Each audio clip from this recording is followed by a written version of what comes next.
Kalau Anda sedang diuji dengan persoalan, apapun itu. Baik ya, saya ulang. Kalau Anda sedang diuji dengan persoalan, apapun itu, maka lihat kata kuncinya, terimalah dulu ujian itu dengan sabar. Itu pesan Allah. Terima dulu ujian itu dengan sabar. Nanti di ayat lain dijelaskan apa fungsi maksud ujian itu.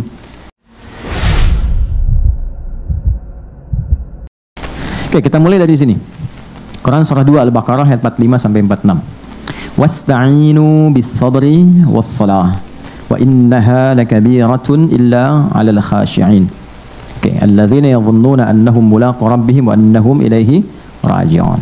Fokus baik-baik. Wasta'inu. Kalau Anda sedang diuji dengan persoalan, apapun itu. Baik ya, saya ulang. Kalau Anda sedang diuji dengan persoalan, apapun itu, maka lihat kata kuncinya, terimalah dulu ujian itu dengan sabar. Itu pesan Allah. Terima dulu ujian itu dengan sabar. Nanti di ayat lain dijelaskan apa fungsi maksud ujian itu. Kenapa mesti kita yang menerimanya? Nanti dijelaskan di ayat lain. Misal Al-Baqarah ayat 286.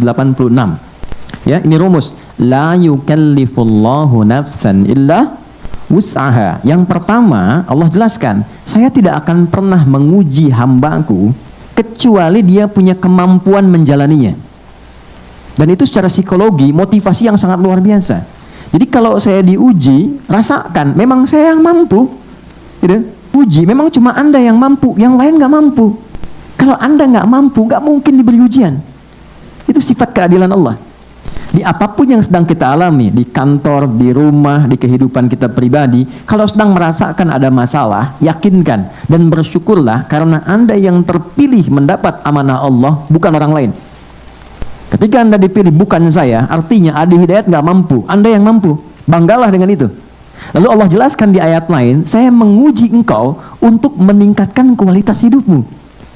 Jadi masalah itu diberikan bukan untuk menjadikan hidup kita bermasalah, tapi memang fitrah hidup itu harus mendapat masalah dan ujian untuk meningkatkan kualitas hidup.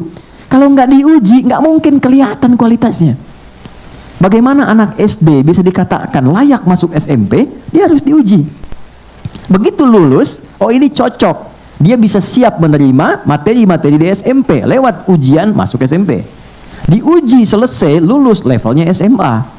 Bukankah ketika lulus ujian itu dia naik level? Maka bahasa orang kita kekinian sering mengatakan, Allah pengen naikin level kamu tuh, ya kan? Jadi yakinkan ketika Anda diuji, kata Allah itu, saya bukan ingin memberikan beban pada hidupmu, tapi ingin meningkatkan kualitas hidupmu. Dan gak mungkin saya kasih kalau engkau gak sanggup. Itu poin pertama. Jadi berbahagialah, gak harus bikin status, memang cuma aku yang sanggup, tapi hatinya rapuh gitu. Ya, itu poin pertama tuh. Jadi poin itu nanti baru dikasih motivasi kedua. Turun surah Al-Insyirah. Insyirah itu sesuatu yang lapang, yang enak.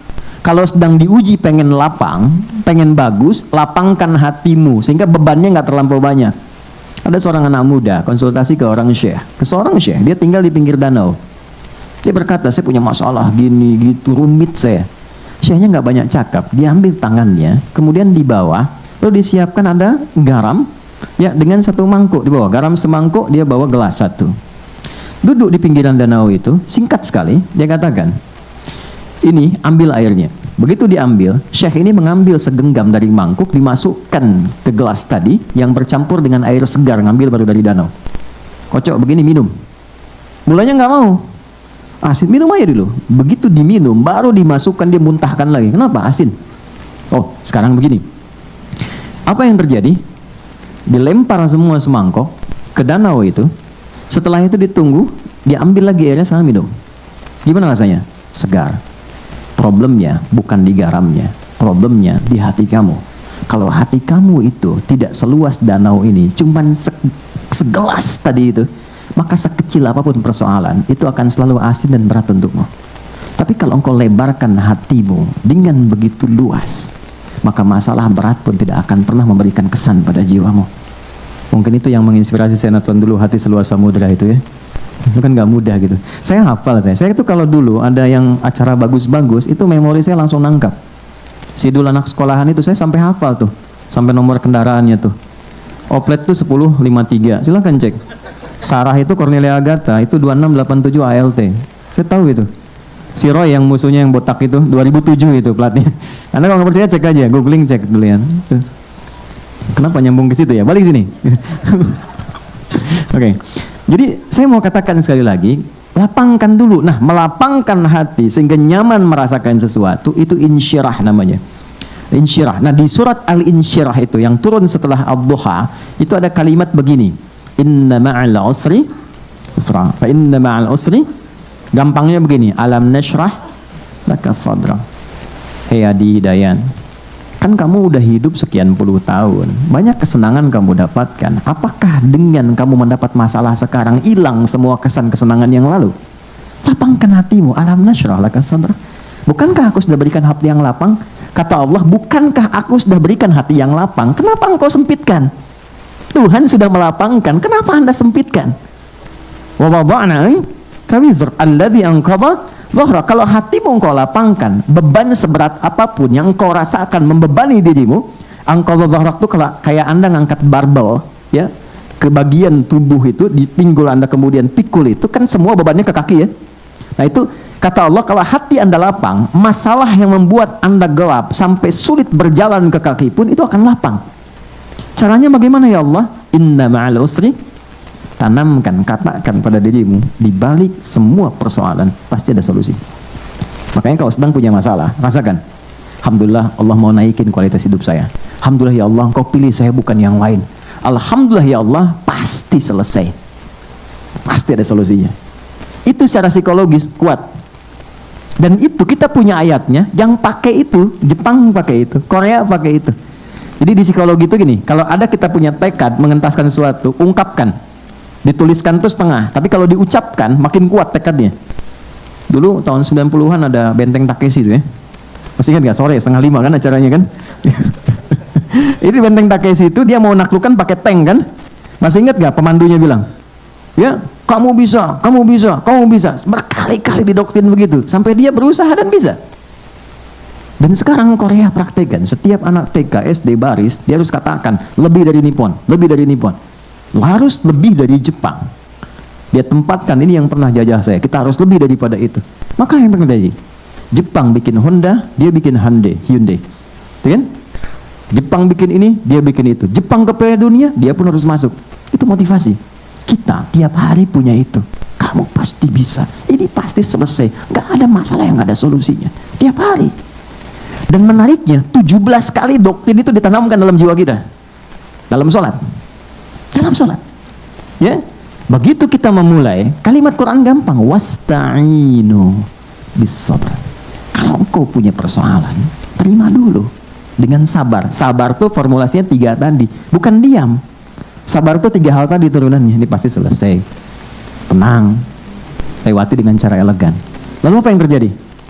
Tidak ada satupun masalah kecuali ada solusi. Dan siapa yang memberikan solusi?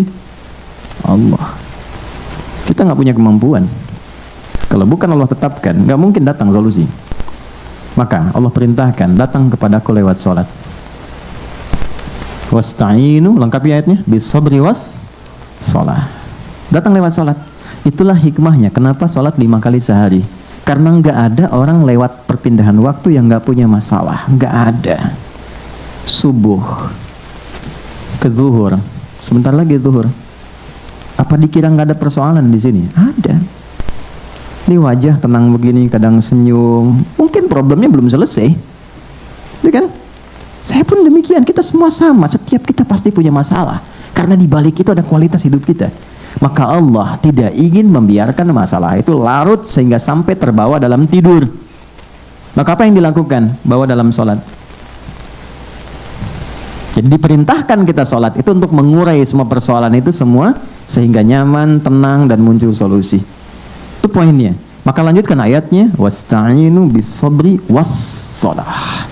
Itulah kenapa kita datang sholat, kita minta, kita doa. Isinya doa semua untuk mengoneksikan. Dan menariknya, kalau belum yakin, imannya dipertanyakan. Turunlah Quran surah kedua ayat 153. Ini redaksinya sama dengan yang ini, tapi ditekankan dengan iman di depannya. Ya ayyuhalladzina amanu ista'inu bis-sabri was-salah. Hei, apa kamu nggak yakin? Katanya kamu beriman. Ya, dipanggil semua level iman. Dekat, menengah, jauh. 361 kali disebutkan di Quran. Kamu mau merasa iman lemah, iman menengah, iman kuat, tapi kan kamu beriman. Kalau kamu beriman, siapapun engkau. Pakai alladzina 1080 kali disebutkan di Quran. Alladzina itu mencakup semua, lintas gender, mau laki-laki, perempuan, besar, kecil, tua, muda. Sepanjang kau beriman, kamu harus yakin, kata Allah. Aku perintahkan sholat, sifatnya memaksa. Untuk apa? Meningkatkan kualitas hidup, mengurai bebanmu. Kalau kamu nggak pengen, itu pilihan kamu, terserah. Kan? Allah nggak paksa. Tapi dengan rahmannya, Allah bertanggung jawab dengan sifat rahman dan rahimnya, memastikan hambanya itu mendapat bagian keadilannya. Panggil. Nah, dalam sholat inilah diberikan kepada kita anugerah untuk membuka dan mengurai semua hal yang kita rasakan sulit. Itulah yang menjadikan semua nabi, rasul, bahkan semua sholat